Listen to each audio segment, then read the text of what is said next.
Okay, hello. Good morning.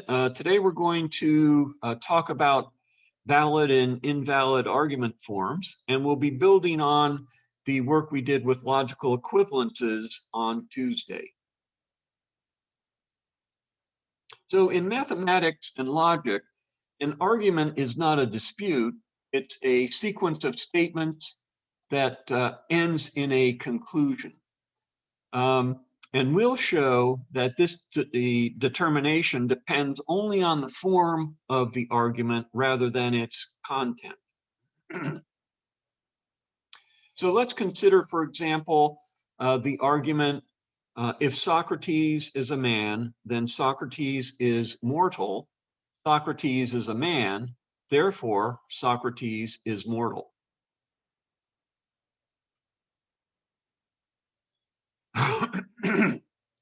This has the abstract form, if P then Q, P, therefore Q.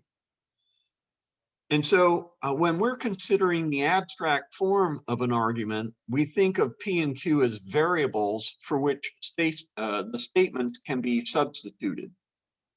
Now, an argument is valid if and only if, whenever statements are substituted that make all premises true, the conclusion is also true. So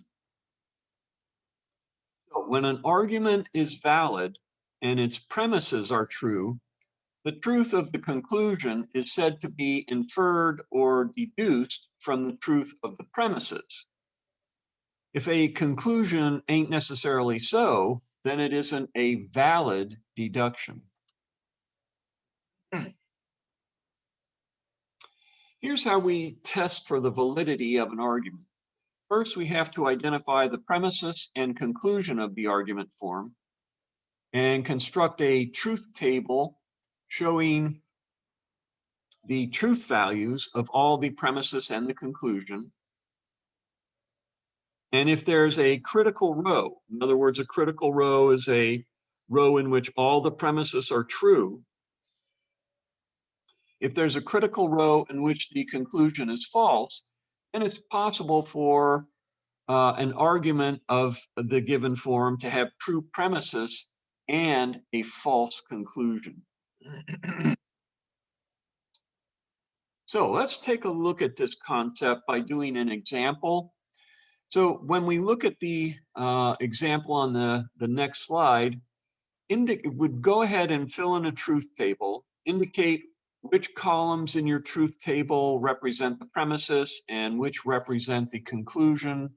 And then we'll look at it and determine the validity of the argument, looking for critical rows where where all the premises are true and the conclusion is false. That would indicate it's an invalid argument if we have a row like that.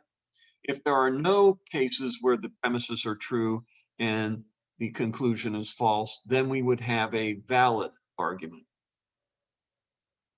So take 5 minutes and work on this one. Okay, let's take a look at this. So we have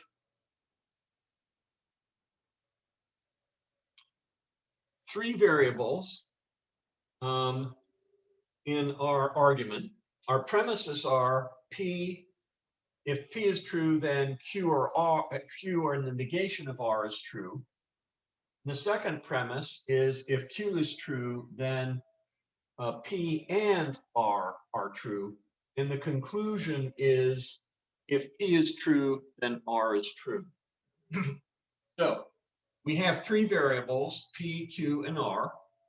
And so 2 raised to the third power is going to give us 8 possible combinations of truth values for P, Q, and R. So we list those out here, and then we can use some component statements to make it easier for us to determine the truth values for the premises and the conclusion. So we notice we are using the negation of R, we're using Q or R, and we're using P and R. So let's put in the truth columns, well, columns in our truth table for those component parts. So with R, we just take negation of it to get the negation of R column. Q, or the negation of R, same thing. We have Q, the negation of R, true or false, true, true or true, true, false or false is false, false or true is true, true or false is false, true or true is true, false and false is false, and false and true is true. Likewise for P and R. So just as we went over last Thursday, how we determine the truth values of or and, we just apply those, and then it makes it easier for us to then move on to determine the truth value of the premises. So let's look at the truth value of the premises. The major premise, is if P, then Q, or negation of R, is true. So let's take the first case, P is true and Q, or the negation of R, is true. So if P, then that or becomes true. If P, then that or is true for the second one. Here we have P is true, and then Q, or the negation of R, is false. That becomes a false, just based on the nature of the truth table for an if statement. Pardon me. And then likewise, we have a true for P, and then in the fourth combination, Q, or the negation of R, is true, so that becomes true. Then the last four values of P in our combinations of truth values are false. So that it doesn't matter what Q, or the negation of R happen to be. That would make this statement P, if P, then Q, or the negation of R, vacuously true for those elements.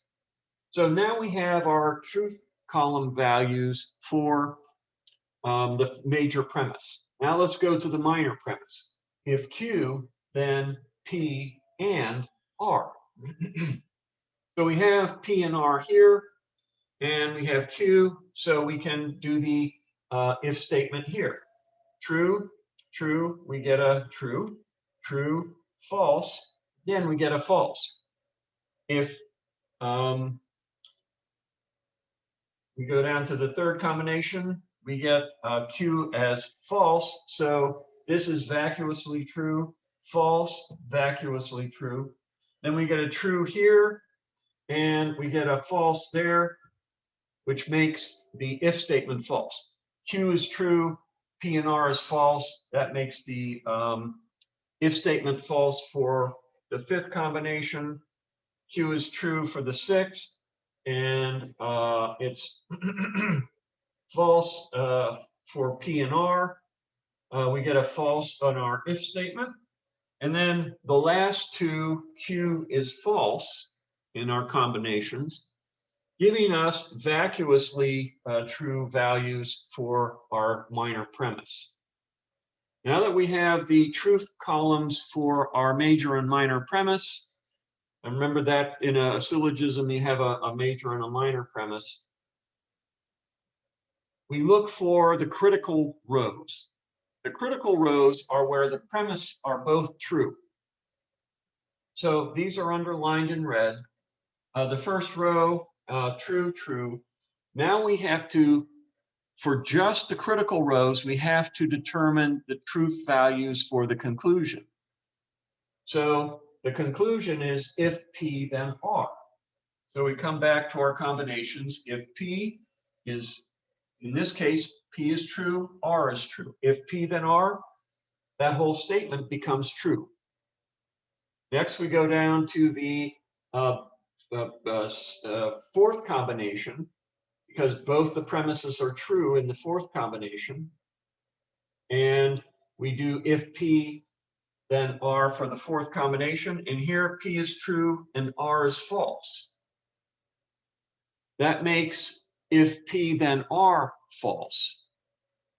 And that makes this type of, this argument invalid, because we have a case where both premises are true and the conclusion is false. Okay, so let's continue on.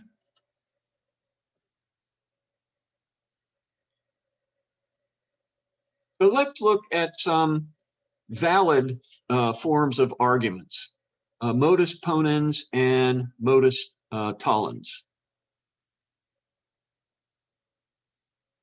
So an argument form that consists of two premises and a conclusion is called a syllogism.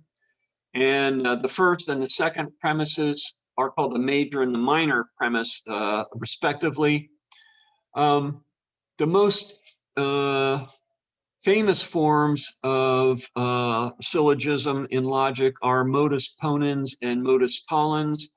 Modus ponens has the form if P, then Q, P, therefore Q. So it's instructive to prove that modus ponens is a valid form of argument if for no other reason than to confirm that the agreement between the formal definition of validity and the intuitive concept are the same. So to do so, we construct a truth table for the premises and the conclusion. So again, here we've got two variables. So we have 2 raised to the second power, 4 combinations possible for the truth value. True, true, true, false, false, true, and false, false. So look at our major and minor premise. The major premise is if P is true, then Q is true. So here we have true, true. So that's a true. Here we have true and false. P is true and Q is false. Then that means that if P is true, then Q is true is false, because if in this case P is true and Q is not true. And then we have vacuous true combinations for the last 2 values of P. P itself, we just copy over. And we only look for a critical row, a row where both premises are true in this case, since there's only 2 in a syllogism. And we have to see what the conclusion is. Well, the conclusion is Q, and that happens to be true for this case. So this is a valid form of argument. Another form is called modus tollens, and it has the form if P, then Q as a major premise, negation of Q or not Q for the minor premise, and the conclusion is not P. So let's take a minute, look over these problems, and we'll go over what argument form they are and what the conclusion should be. Okay, let's take a look at these. So the first one is a modus ponens argument. If there are more pigeons than pigeonholes, then at least 2 pigeons roost in the same hole. That's the major premise. Minor premise, there are more pigeons than there are pigeonholes. So the conclusion is going to be at least 2 pigeons roost in the same hole. The second argument, B, is modus tollens. If 870,232 is divisible by 6, then it's divisible by 3. That number is not divisible by 3. Therefore, 870,232 is not divisible by 6.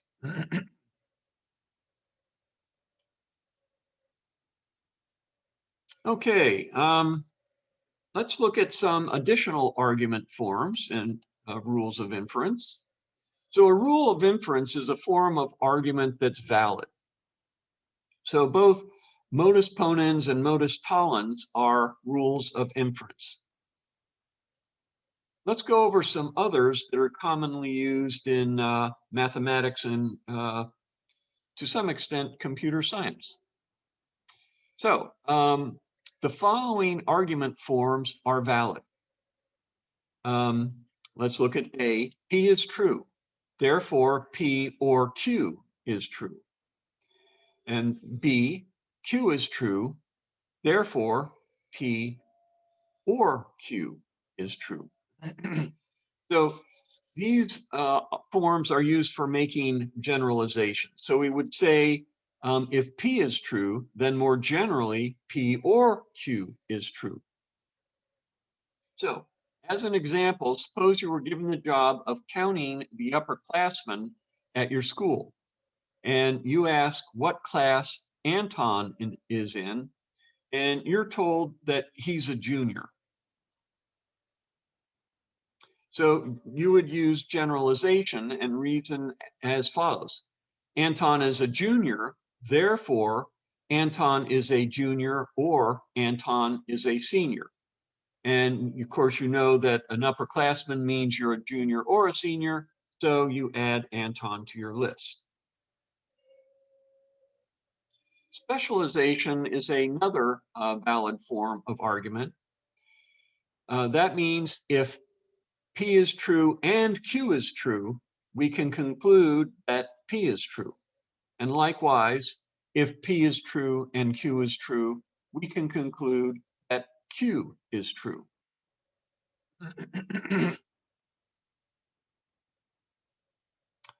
So let's take an example. We know that we have a project team that's looking for someone who knows graph algorithms to work on a project.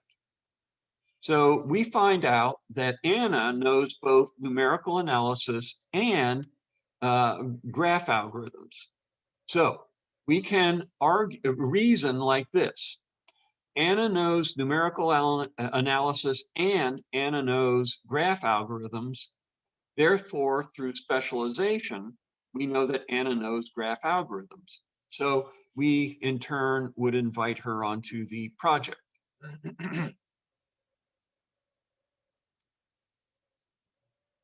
So again, these are argument forms that are frequently used in logic and mathematics. Some other ones that we need to consider are elimination, transitivity, and proof by division into cases. Again, these are widely used as well. So with elimination, we argue that when you have only two possibilities and you can rule one out, the other must be true. So here we have a statement P or Q, not Q, then we can conclude P is true. Or by the same reasoning, P or Q, not P, therefore Q is true.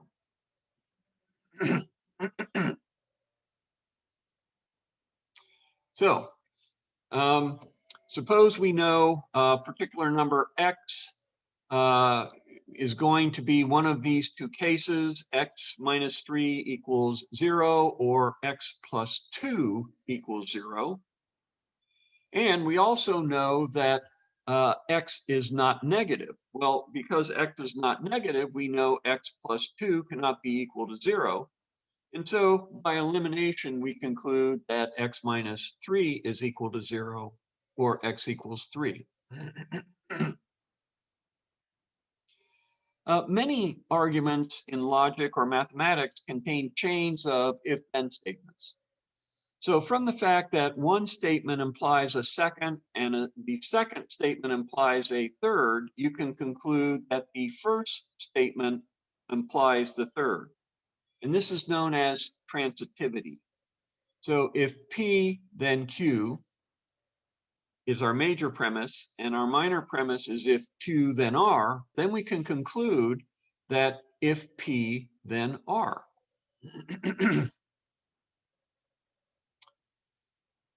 Another valid form of argument is proof by division into cases. It often happens that we know one thing or another is true. So if we can show that in either case a certain conclusion follows, then this conclusion must also be true. So for example, suppose, well, let's take a look. I mean, we see that here we've got P or Q is our first premise. Second premise is if P is true, then R is true. Third premise is if Q is true, then R is true. And of course, it's going to be either P or Q. So we conclude R is true. So let's assume that we have a number X is non-zero. And we know that by the rules of real numbers, a real number must be positive, negative, or zero. So since we know it's non-zero, we know by elimination that X is positive or negative. So we can deduce that X squared is greater than zero by the following argument. If X is positive or X is negative, X is positive or X is negative. If X is positive, then X squared is greater than zero. If X is negative, then X squared is also greater than zero. And then by this proof by division into cases argument form, we can conclude X squared is greater than zero.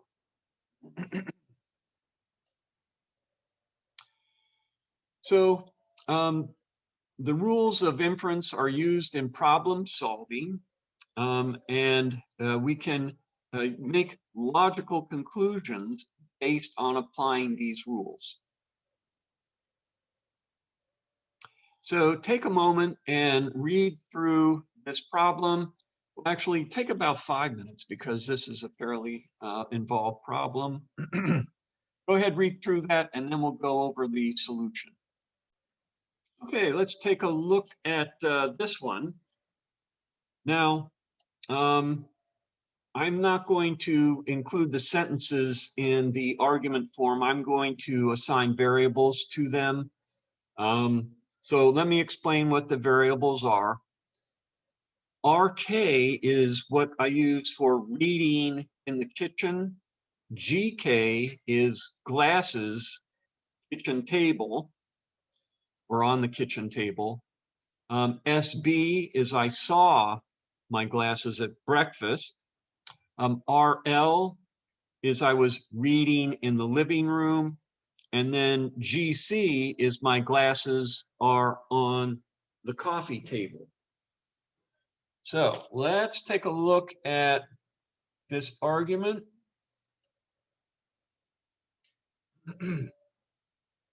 So we've got the form from our first premise is if RK then GK, and again, that's our first premise that was given to us. Our second premise is if GK then SB. Well, we can conclude then that if RK then SB through the rule of inference transitivity. Next, we have our premise C, SB is not true. If SB is not true, then by modus tollens rule of inference, we can conclude that RK is not true as well. Then we get our premise D. which is RL or RK. Since not RK, then by elimination, we know RL is true. And our last premise is E, and that is if RL is true, then GC is true. And since RL is true, then we know through modus ponens rule of inference that GC is true as well.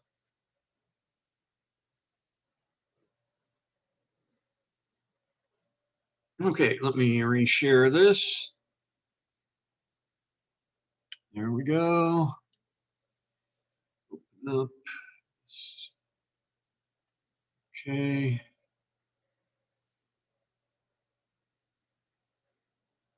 All right.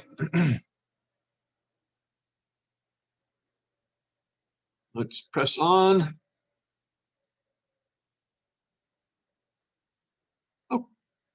Okay, let's look at fallacies. So a fallacy is an error in reasoning that leads to an invalid argument. So there's three common fallacies: using ambiguous premises, circular reasoning, assuming what is to be proved, and then jumping to a conclusion. So in this section, we'll discuss two other fallacies: converse error and inverse error.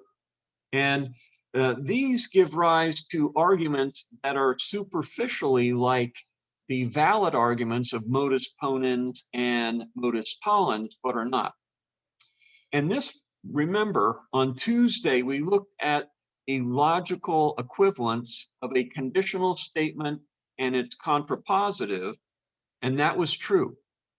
But there was no logical equivalence between a conditional statement and its converse, and likewise, there was no logical equivalence between a conditional statement and its inverse. But oftentimes people will take a conditional statement and implicitly slip in the converse or the inverse, and that leads to these type of errors. So again, if an argument's valid, then true premises will have a true conclusion.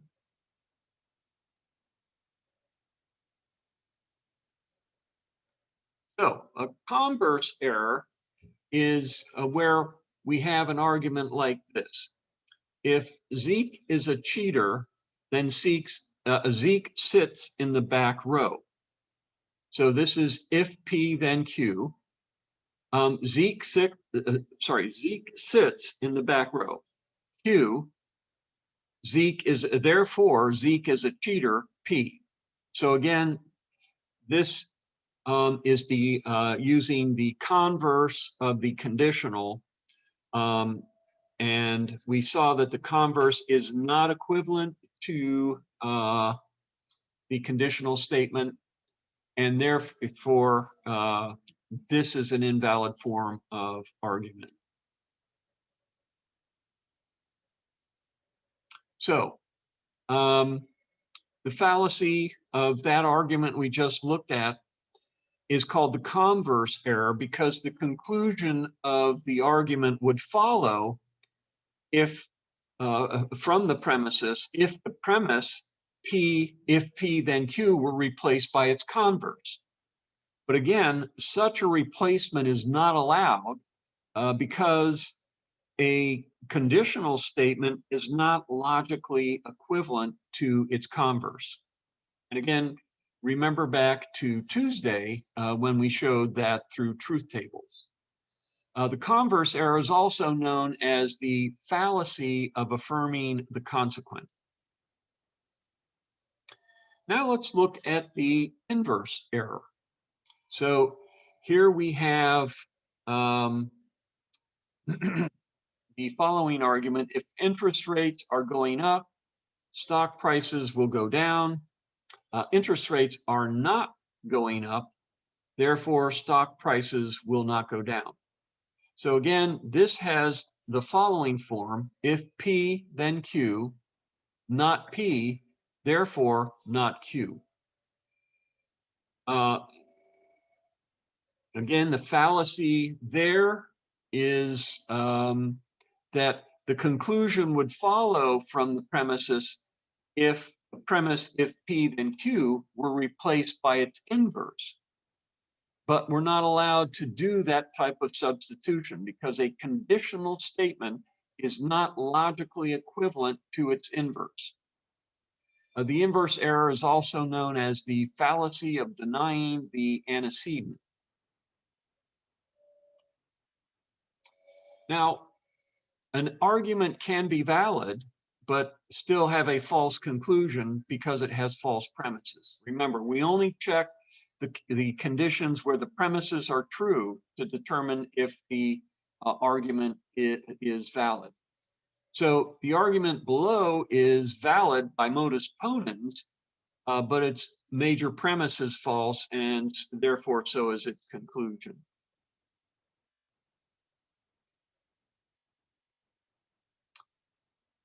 And here's the opposite case.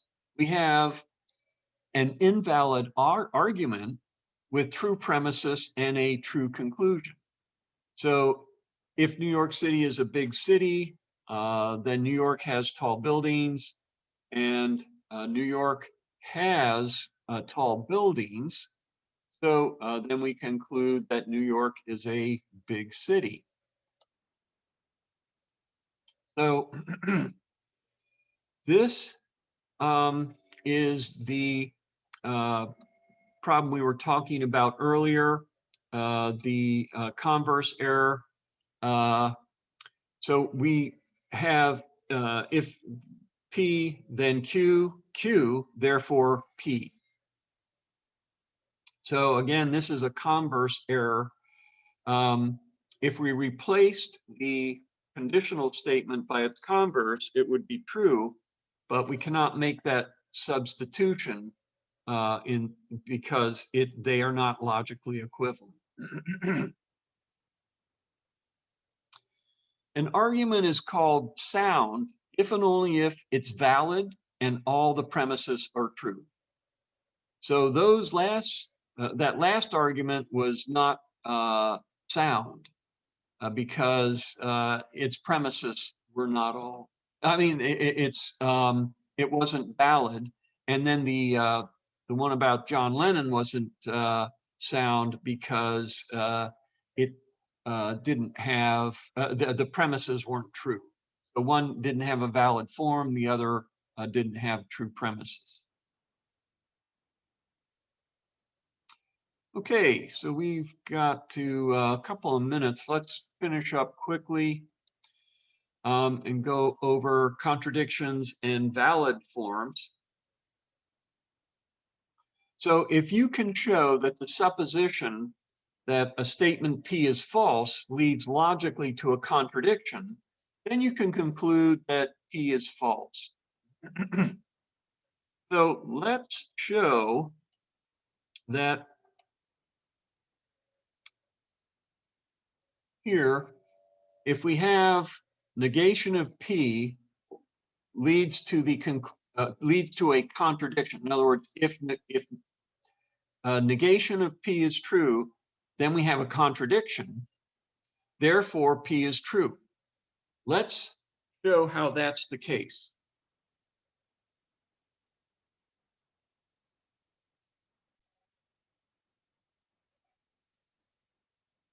Okay, so we construct a truth table. Now, in this case, we're just going to have one variable. So we have two possible truth values, true, false. And we want to look at the premise, not P, then C.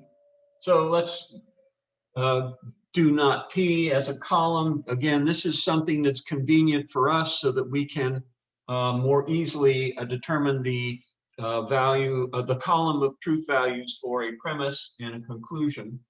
So FT, a contradiction is false, false. It's always false. So if we go from our premise, not P, if not P, then that leads to a contradiction. The way we get that is not P, F, and the contradiction is F. Well, that means that as a whole, the statement not P, then C is vacuously true. Then down, next one, we get true and false. That's a false. So we have one column or one combination rather, that our premise is true. Let's see what the value for P is. That's our conclusion, is P. The value for P is true also. So for the cases where our premise is true, our conclusion is true as well.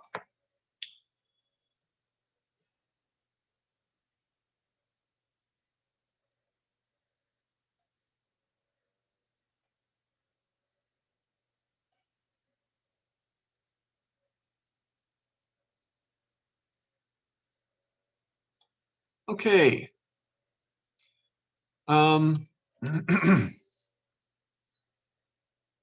So again, contradiction rule is used quite often in proof and also in solving logical puzzles. If an assumption leads to a contradiction, the assumption must be false. And I know we're pressing up against the clock. Summary, here's a summary of the rules of inference that we've covered. Modus ponens, modus tollens, generalization, specialization, elimination, transitivity, contradiction rule, and proof by division into cases.